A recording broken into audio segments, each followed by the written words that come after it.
Assalamualaikum warahmatullahi wabarakatuh. Hai, apa kabar kalian semua siswa-siswi kelas 10 SMK MVPAS Internasional? Mudah-mudahan kalian selalu sehat dan semangat ya dalam menjalani BDR ini.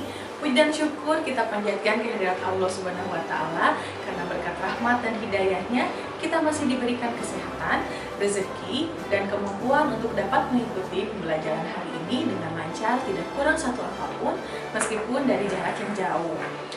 Saat ini Ibu sedang berada di studio SMK MVP dan senang sekali rasanya hari ini Ibu bisa menyapa kalian lagi. Pembelajaran kita hari ini adalah pertemuan kedua dan masih merupakan lanjutan dari kredit 3.2. Simak terus videonya karena nanti di akhir pembelajaran seperti biasa Ibu akan bagi-bagi giveaway berupa pensil case lucu lengkap dengan alat tulis di dalamnya untuk 4 orang siswa yang bisa mengerjakan soal pretest, post-test, serta tugas yang diberikan dengan cepat dan tepat.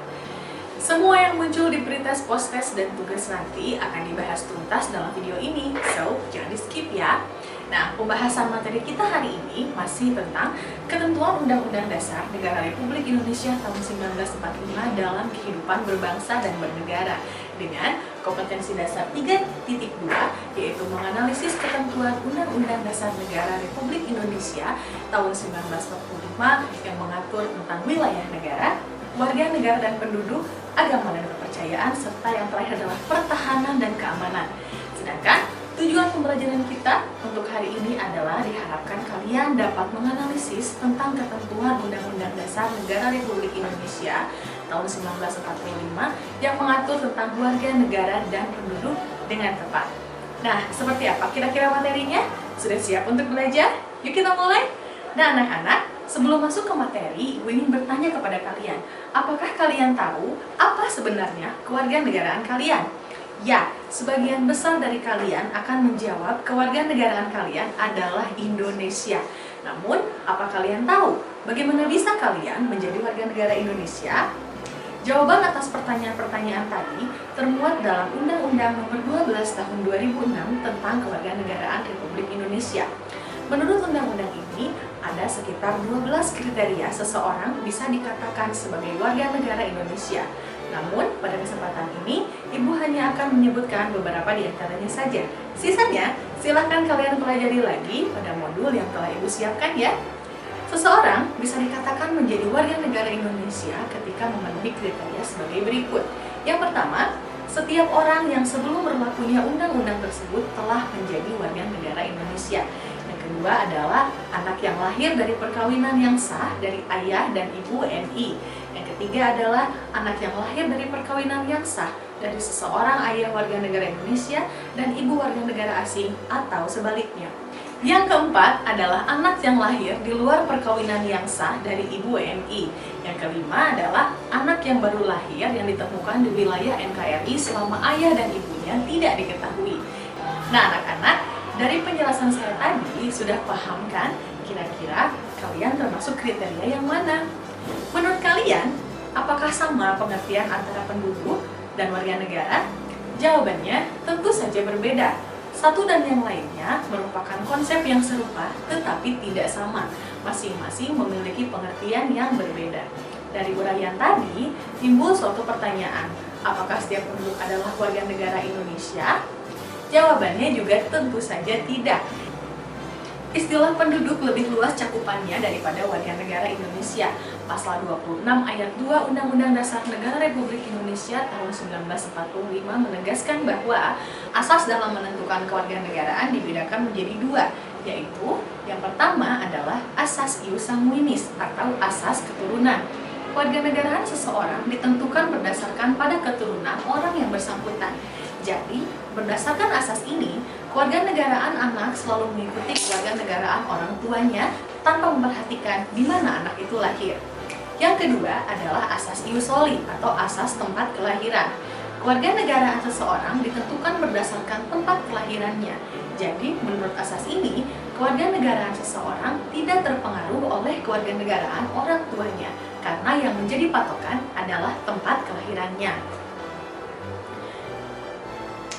Adanya perbedaan dalam menentukan kewarganegaraan di beberapa negara, baik yang menerapkan asas ius soli maupun asas ius sanguinis, dapat menimbulkan dua kemungkinan status kewarganegaraan seorang penduduk.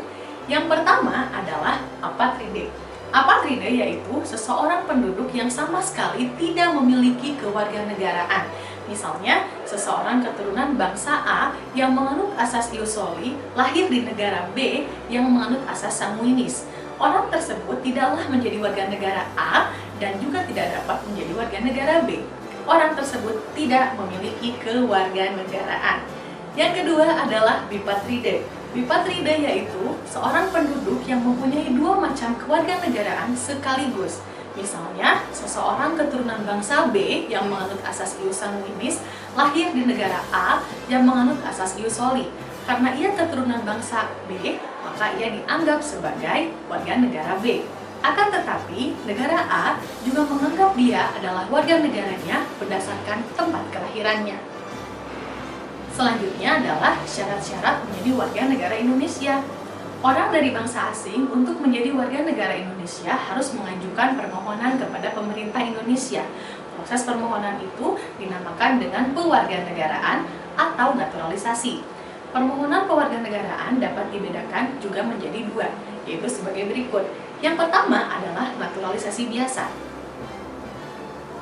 Orang dari bangsa asing yang akan mengajukan permohonan kewarganegaraan dengan cara naturalisasi biasa harus memenuhi syarat sebagaimana yang ditentukan dalam Pasal 9 Undang-Undang Republik Indonesia Nomor 12 Tahun 2006, yaitu sebagai berikut. Yang pertama, harus berusia 18 tahun atau sudah menikah.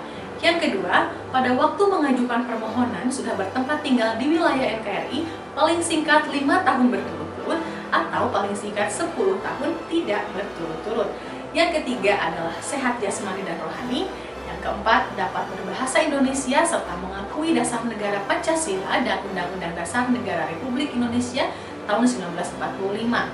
Yang kelima, tidak pernah dijatuhi pidana karena melakukan tindak pidana dengan ancaman pidana penjara 1 tahun atau lebih. Yang keenam, jika dengan memperoleh kewarganegaraan Republik Indonesia tidak menjadi berkewarganegaraan ganda. Dan yang ketujuh, mempunyai pekerjaan dan atau berpenghasilan tetap. Yang terakhir adalah membayar uang kewarganegaraan ke kas negara. Yang kedua adalah naturalisasi istimewa. Naturalisasi istimewa diberikan sesuai dengan ketentuan pasal 20 Undang-Undang Republik Indonesia Nomor 12 Tahun 2006.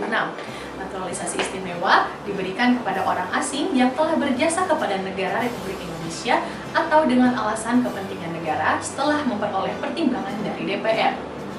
Nah anak-anak, itu tadi adalah materi kita pada hari ini. Yuk kita simpulkan bersama pembelajaran kita pada hari ini. Jadi, dapat disimpulkan bahwa warga negara dan penduduk merupakan konsep yang serupa tapi tidak sama. Masing-masing memiliki pengertian yang berbeda. Warga negara ialah orang-orang bangsa Indonesia asli dan orang-orang bangsa lain yang disahkan dengan undang-undang. Sedangkan penduduk adalah warga negara Indonesia dan orang asing yang bertempat tinggal di Indonesia. Indonesia dalam menentukan kewarganegaraan menganut 4 asas, yaitu adalah asas ius sanguinis, asas ius soli secara terbatas, asas kewarganegaraan tunggal, dan asas kewarganegaraan ganda terbatas. Dalam proses penerimaan warga negara asing untuk menjadi warga negara Indonesia, Indonesia menerapkan 2 cara naturalisasi, yaitu naturalisasi biasa dan naturalisasi istimewa. Nah anak-anak, apa sampai sini kalian sudah paham? Ibu harap kalian bisa memahami penjelasan yang sudah Ibu sampaikan. Bagi kalian yang ingin lebih mendalami materi ini dengan penjelasan berupa teks, Ibu juga sudah sediakan modul dan PowerPoint yang bisa kalian unduh pada Learning Management System SMK MVP. Nah, setelah menyaksikan video pembelajaran ini, kalian diminta untuk mengerjakan pretest, post-test, dan tugas mandiri pada LKPD yang bisa kalian unduh pada Learning Management System SMK MVP.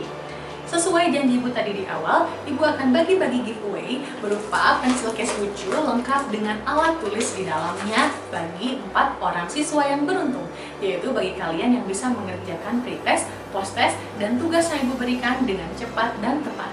Nah anak-anak, demikian pembelajaran untuk hari ini. Jaga selalu kesehatan, sampaikan salam saya kepada orang tua kalian di rumah, tetap semangat mengerjakan PDR-nya, dan semoga pandemi ini segera berlalu agar kita bisa bertemu di sekolah.